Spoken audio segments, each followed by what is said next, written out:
Edition of Trailblazer Weekly. We are live at Legend Solar Stadium on CEC TV and SouthernUtahLive.com. I'm Carrick Sagmiller, your host. As always, we've got a great show for you today as we preview the football season opener, as well as welcoming offensive coordinator Riley Murphy. We'll take a quick update and look in with men's soccer and women's volleyball, as well as later in the show, we'll have a player profile feature with football defensive lineman Darius Matthews. We'll also take a look at the upcoming weekend in Dixie State Athletics. It's a show you don't want to miss. Of course, you're right here watching already. Stay with us throughout the show. So let's do this. Trailblazer Weekly starts now.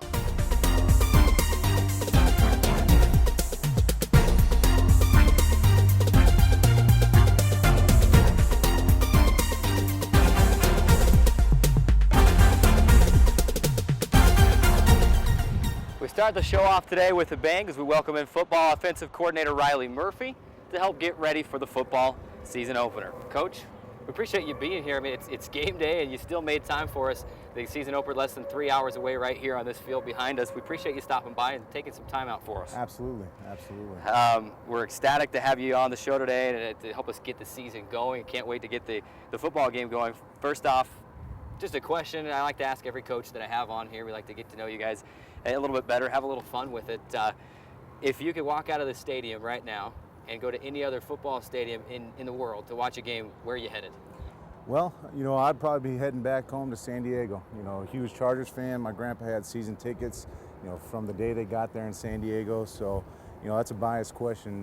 So I'm definitely going to a Chargers game if I get an opportunity. And that leads right into my follow-up question. Which two teams? So obviously the Chargers are there, but is there any rivalry, anyone you want to see them playing in that game? Well, the Chargers-Raiders game is always a lively event, so that would definitely be probably one of the top of the list to go to. I had an opportunity to make a few of those, and it's a great atmosphere. Well, thanks for playing along there. Like to have a little fun as we get this thing going. Why not? It's supposed to be fun. Here, now we'll jump into kind of the heart of the interview and really the football-heavy stuff. But let's rewind to the first of this year. You're coming off your second year, I believe, at Western New Mexico. Yes, sir. Offensive coordinator job opens up here at Dixie State. We all know the rest of the story, but let's fill some of the details in between that. What was it about Dixie State that jumped out at you about the job here? Well, there was a myriad of things that kind of popped out to me. Number one was Coach McClure. I have a lot of experience, running into him on the recruiting trail and his reputation as an amazing recruiter, and the location to, Southern California, Utah, Las Vegas, and Arizona, where we can kind of build a West Coast power here, felt very intriguing to me. And the town of St. George is a beautiful place to live. And, with all the new things going on at Dixie State with some of the new donations that's going to happen with the stadium, to me it seems like it separates itself from a lot of the other colleges around this region that, could make us a West Coast power. How much did you know about St. George and about Dixie State before you came here? Not a lot, not a whole lot. I've had a lot of family. I have family up in northern Utah. Heard a lot of good things from other people about St. George. Hadn't came through myself, but did a lot of research about the university and that stuff, and it was very intriguing. Well, pretty excited to have you here. And we're excited about what you bring to the table. We've seen what your offenses and your teams did at Western New Mexico, with the pass and the ground game. It really was a really balanced attack. So you look at that success that you had at Western New Mexico with the offense and the numbers you're able to put up. How does that success translate over to what you want to do here at Dixie State? Well, hopefully we remain one of the better offenses in the country, and we're fortunate to have some really good players there. And I walked into here with some really, really good players. So our goal is, number one, to be an offense that holds on to the football and wins football games. And from there, we kind of build from there. Number one, win the time of possession, making sure we're not turning the ball over, and hopefully everything else kind of take care of itself from there. Of course, we mentioned it already, 2 seasons at Western New Mexico, a little while before that at Bethel College as the offensive coordinator as well. You look back through those years and your other offensive coordinator jobs, what have you learned at each of those jobs that have helped you so far here at Dixie State? Well, number one, try not to make it about me, make it about the players, because again, they're the ones that are out there making the plays. At times I could call a horrible play and, somebody falls down there, all of a sudden I'm a genius, and vice versa.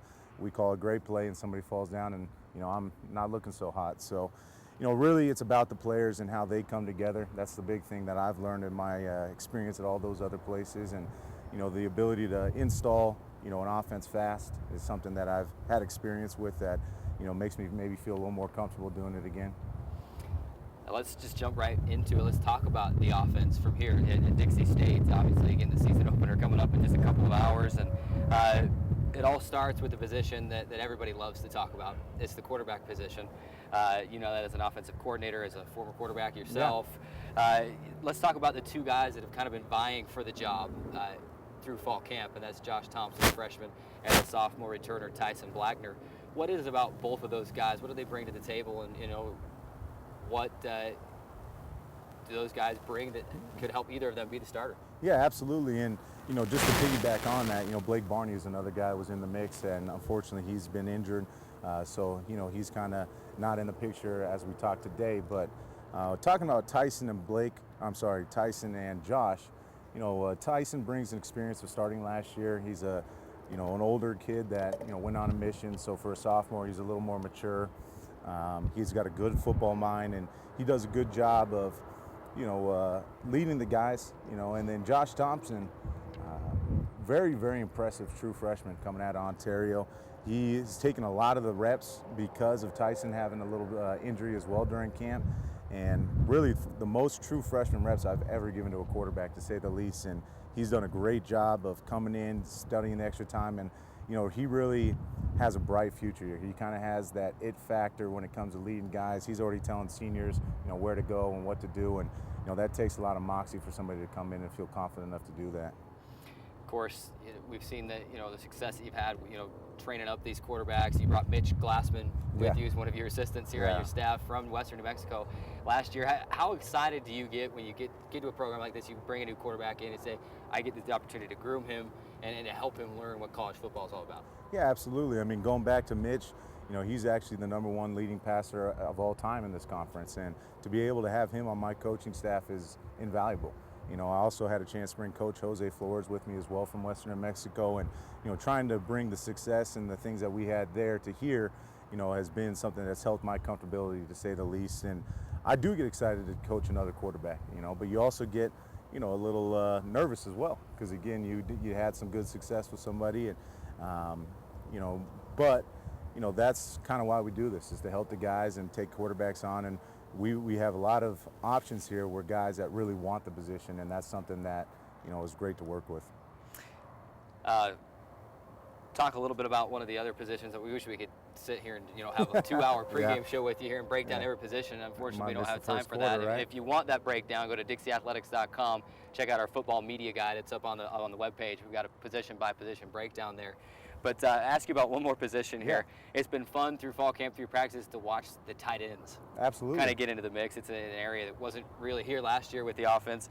You bring in a graduate transfer in Derek Brown, and I'm sure that you're just licking your chops, and we can do a lot with Absolutely. That. Yeah, no, Derek is a great athlete, and he brings something different than I've ever had before. And like I said, the day I showed up, there was no fullbacks or tight ends in the whole offense, and we moved over Cooper Robinson, who's a local kid, to tight end, and he did a great job in the spring. And now, there's a lot of multiple sets where we'll use, either one or both of those guys. And, having kids like that adds to your versatility and puts pressure on defense, to say the least. Talking about just the offense in general now, and we've mentioned your experience in the Rocky Mountain Athletic Conference, knowing the defenses, how much of an advantage is that to this team, knowing that you've been through the RMAC before, how to game plan for most, if not all, the defensive coordinators that you're going to go up against? Yeah, I think, it's kind of a double-edged sword. It's an advantage because, I've had game plans that have worked and haven't worked against them. But on the other side of that, so do they. They have things that they have on me, so, I'm coming in and they kind of know generally what I like to do. But again, with different players, different personnel, there are going to be things that change, to say the least. So I do think it's an added benefit, to say the least. And when it comes to my motivation, some of those teams that were able to, beat us, to get another crack at them is a great opportunity. Look at New Mexico Highlands specifically, obviously the same defensive coordinator they had last year, right? And so that helps. But I always kind of look at week one, and you don't have as much tape to go on. You have the stuff from last year. You don't really get to see their practice, anything. How do you, as an offensive coordinator, go in and say this is what we need to do to break through these holes in their defense? Yeah, absolutely. What we use is some of their film from last year. You know, my game at Western New Mexico against them. So we've got a few games that we use as a reference, and you know, the defensive coordinator / head coach is a great coach. You know, he's been the defensive coordinator at, you know, Division I University of New Mexico, coached at University of Washington with some great coaches, and he brings a lot, you know, when it comes to that. And they run a lot of different sets, and they're going to be throwing a lot of things at us. So it's important for us as a coaching staff and as an offensive, you know, unit to make sure we're going out there and we're recognizing the things that we worked on all week in practice, trying to, you know, catch the tips of seeing what defenses there are. And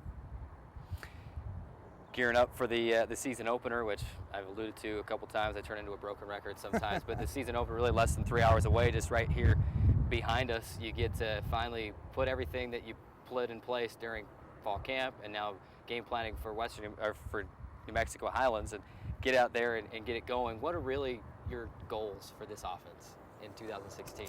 Well, you know, it's one of those things, to be honest with you, that you got to kind of start piece by piece with our goals. You know, our number one goal is to be the best offense that's ever worn Dixie red. You know, we'd love to, you know, break multiple school records. We'd love to be a top offense in the RMAC. But ultimately, our main goal is to be an offense that can win football games for us and hold on to the football and make sure we're putting our defense in the right position. You know, you go all spring, all summer, you know, you're working on all this paperwork, and then now it's finally time to play the ball game. And you know, it's an exciting time, to say the least, because us and the guys in that locker room, we've put in a lot of work. You know, we've got up early, we've done the two-a-days, we've battled the heat, and we've come together, and it's exciting to show the rest of, you know, the Dixie world and anybody else that'll be watching us, you know, what the hard work is the hard work hopefully yields some big benefits for us. Well, Coach, we appreciate you coming out on game day, no less, and taking some time out of your busy schedule. Good luck today. I'll be up in the booth calling the game right here on CEC TV, on the radio at 97.7 FM, and hopefully we're calling a lot of touchdowns and a win tonight against New Mexico Highlands. So appreciate you being with us today. We'll be sure to check in from time to time. We do have a Trailblazer Weekly hard hat we want you to sign, so we'll have you do that during the break. Nice. All of our guests sign it, and we'll be happy to get your name on that hard hat. Sounds great. Well, thanks, Garrick. Dixie State Offensive Coordinator Riley Murphy joining us on Trailblazer Weekly, leading up to the season opener against New Mexico Highlands. Big thanks to him for stopping by. For now, we take our first break. When we come back, we'll check in with fall updates with men's soccer and women's volleyball. Trailblazer Weekly. We'll be back after this.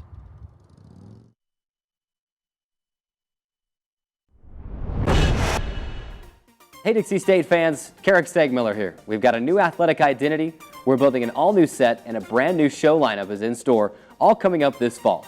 Follow us on Facebook at Trailblazer Weekly to keep up with the latest Dixie State athletic news. It's Trailblazer Weekly, the all-new show, every Thursday at noon on CEC TV and SouthernUtahLive.com.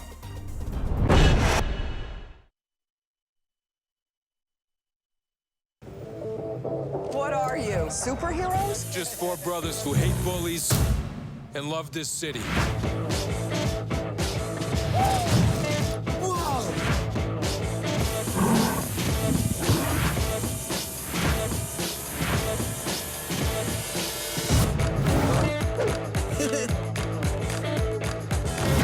Gear up, guys.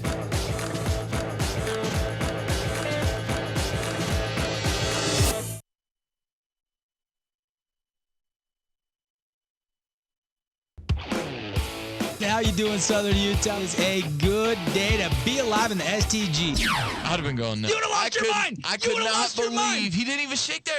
He gave him the finger, Devin. No. Southern Utah's home for the best in sports includes local Region 9 high school games, Dixie State University, the NBA's new look, Utah Jazz, plus the best of the National Football League with the worldwide presence of ESPN to the Devin Dixon Show every afternoon from 4 to 6.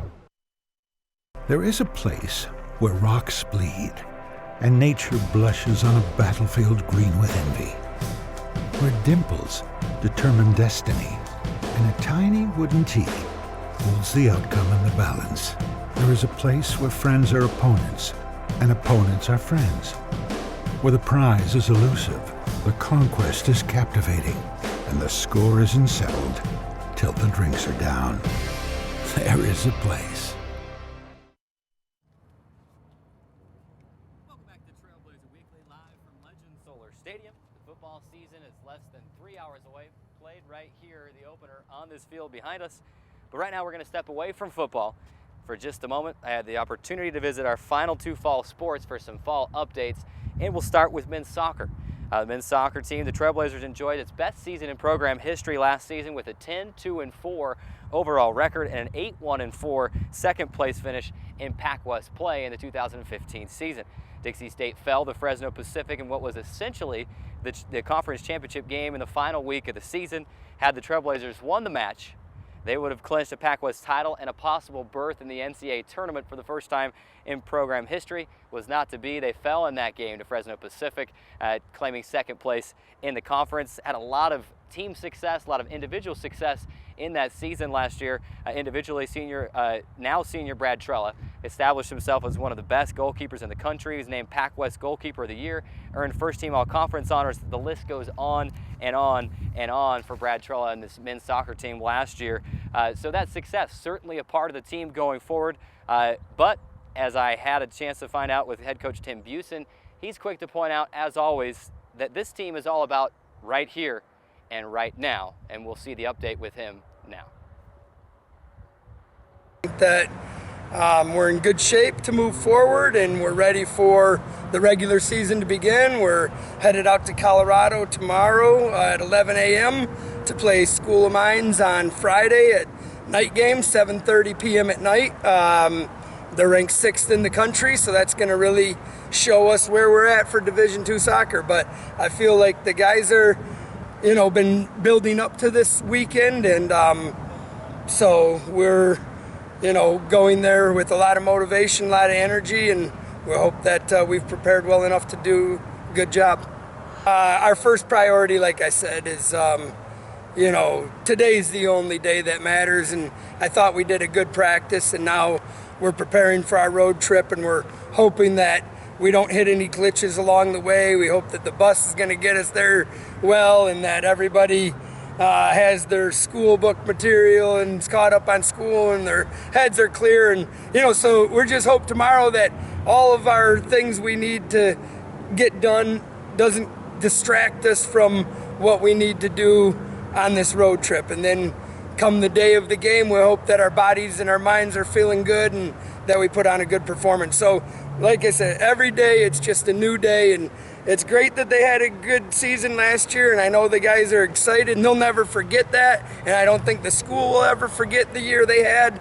But as far as what's happening this weekend, it's all brand new, and I don't think it's going to help or hold us back from, the results we get on this weekend.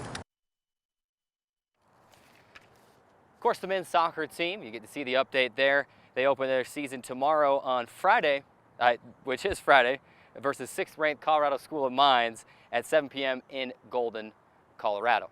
So we wish them the best of luck. We'll look at their schedule going forward and a couple other games they have coming up this weekend in our look ahead in the next segment. On to women's volleyball now. The Trailblazers won their first Pac West championship in 2015, finishing the season with a 19-11 overall record and a 15-5 mark in Pac West play. To quick season-ending recap from last year, the Trailblazers fell in the first round of the NCAA tournament, dropping a heartbreaker in 5 sets to host School Alaska Anchorage.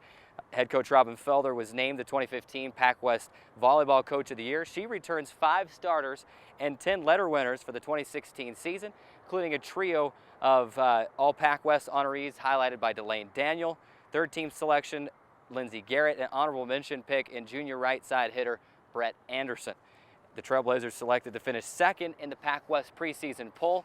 So with that success last year leading into this year, the potential to make some noise in the Pac West again this year, just how is the team looking going into the season opener with that being just 24 hours away? I had the chance to catch up with head coach Robin Felder to get her thoughts on those very things. We go to that now. The energy's great. I mean, the camaraderie's great, the locker room's great, and just the feeling of the team is awesome. And that's what you want. I feel like that's one of the first stepping stones to being a great team, is you got to set that foundation of a good team. We're friends on and off the court, we love each other, and then you add the sport into it. As far as on the court, effort's amazing. We've had some crazy practices, just they're just playing with so much energy and heart that it's fun to watch. And that is the key to our success, absolutely. You know, with a motto like outwork, outtalk, out-hustle, if you don't do those things, we just can't win games. So we rely heavily on just our energy level, on our, you know, coming together as a team. All that kind of stuff just plays into our style of volleyball heavily. Kaylee Avery, I'm Delane, our captains, obviously, both returners. You know, one's picked preseason setter of the year, the other's preseason player. So we expect a lot from those. They just need to kind of be the steady eddies on the team. Then you add in Lindsay Garrett. She just looks fantastic. This the best she's played in her 4 years. So she's peaking just the right time. Her blocking and offense are going to be huge for us.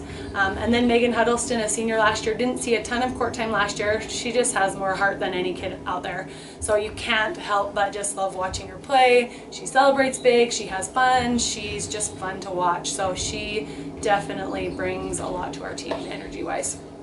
I mean, we're at home. That is like the best feeling ever, to just not be on the road for the first weekend. I think we're gonna have some good competition. It'll be a good test for us just to see where we're at, to see if, you know, the work we're putting in is working. We'll find out some of our weaknesses like we always do, you know, but overall I'm just looking for great energy this weekend from the girls, just a good execution of volleyball, and I think we'll have a really great weekend if we can do that. And soccer had a blast getting out to the women's volleyball practice, although they practiced at like 5:30 in the morning, so I had to roll out of bed pretty early. It was pretty hard to roll out of bed that morning, but fun to be able to go and chat with head coach Robin Felder and to just get the idea exactly where this team is going to the season opener, which, by the way, is tomorrow, Friday, at noon with the Crystal Inn Invitational. They will play games against Black Hills State and Northwest Nazarene tomorrow, and then on Saturday they will host Cal State Monterey Bay at noon. All of those games will be at the Student Activity Center, so it's your opportunity to get out, get your first look at the Dixie State 2016 women's volleyball team. We've got to take our next break. When we come back, we'll take a look at Dixie State Athletics weekend schedule, as well as have our player profile feature with senior football defensive lineman Darius Matthews. We're back after this.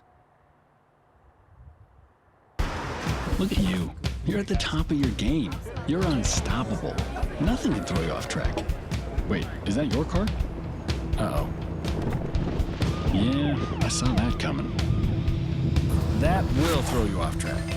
You're looking at around 10 grand in fines, legal fees, and increased insurance rates. Let's try this again. Smart move. Because buzz driving is drunk driving.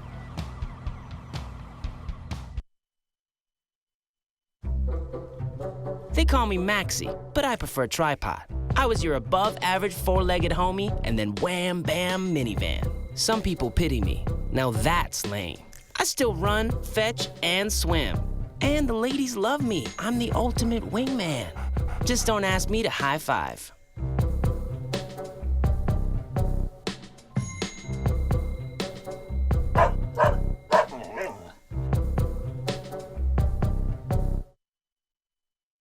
There is a place where the sun doesn't hide in the winter, where the greens stay green and the crimson canyons still glow. There is a place where dimples determine destiny, and a tiny wooden tee holds the outcome in the balance. There is a place where we drive for show, putt for dough, and settle the score with another round. There is a place.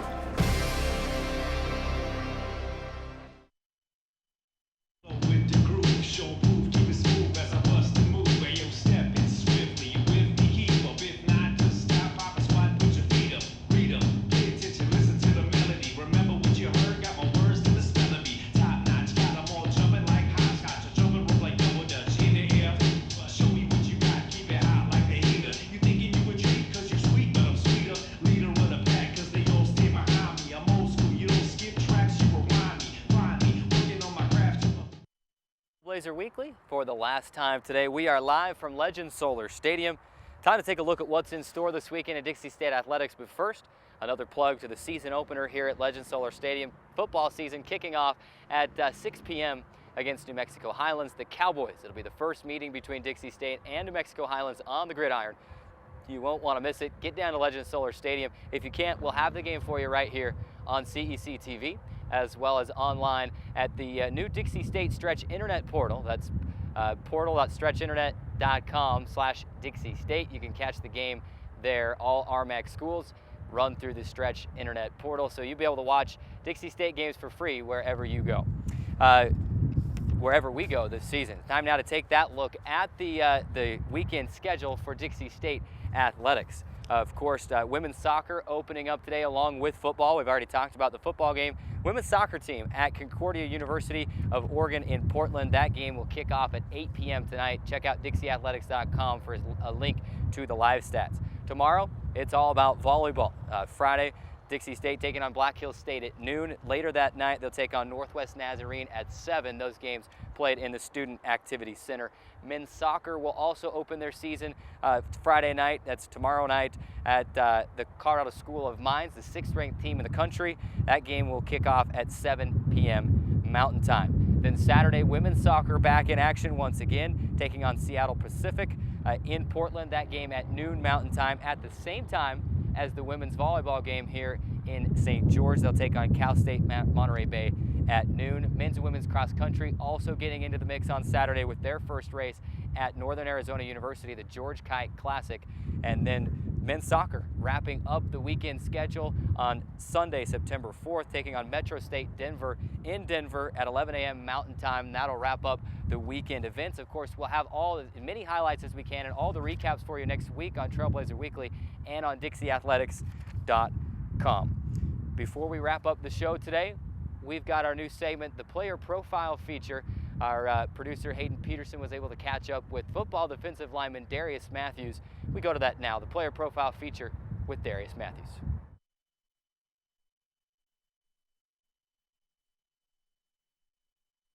I'm Darius Matthews. I'm from West Jordan, Utah. I'm a 5th-year redshirt senior here at Dixie State University.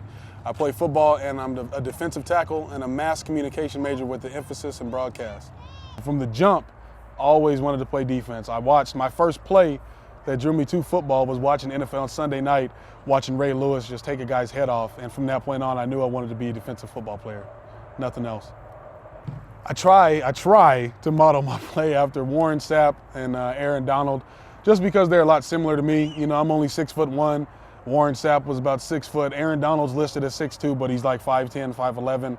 And they're both, Warren Sapp had great hips, and Aaron Donald has all the above. And also Reggie White, just because Reggie White was a very strong individual, and not talking myself up, but I'm pretty strong as well, and I try my best to implement what worked for them into what works for me.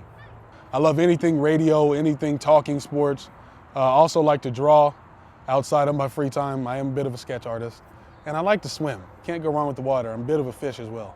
So, after college, I plan to be a sports analyst or sports broadcaster of some sort, or even a radio personality, starting somewhere in that field. And also I want to be a motivational speaker or a public speaker, period. I love motivating and inspiring people, and I love how some of my favorite motivational speakers inspire me. My favorite food is definitely catfish. Some fried catfish, collard greens, and macaroni, and you got me sold. I'm good to go for the rest of my life. Favorite spot in St. George is probably Minchie's. Minchie's frozen yogurt. I love that stuff. I'm telling you right now, berry pomegranate, the best flavor ever, ever. And the little Bobos, I love those. I can hang out there all day.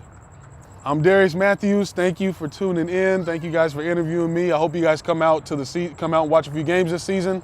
But until then, one love. I'll see y'all then. A great player profile feature on football defensive lineman Darius Matthews. Interesting to note, he's the only 4-year guy on this year's roster, meaning when this year's over, he will be the only one that will have played all 4 years at Dixie State. So good for you, Darius. We're excited to see what you do on the football field this year. Well, that'll do it for this week's show. Don't go anywhere, though. We have the football season opener versus New Mexico Highlands right here on CEC TV and ESPN Sports Radio 97.7 FM. Game kicks at 6. We will have pregame at 5:30. Again, I'm Carrick Segmiller, and this is Trailblazer Weekly. We'll catch you next week.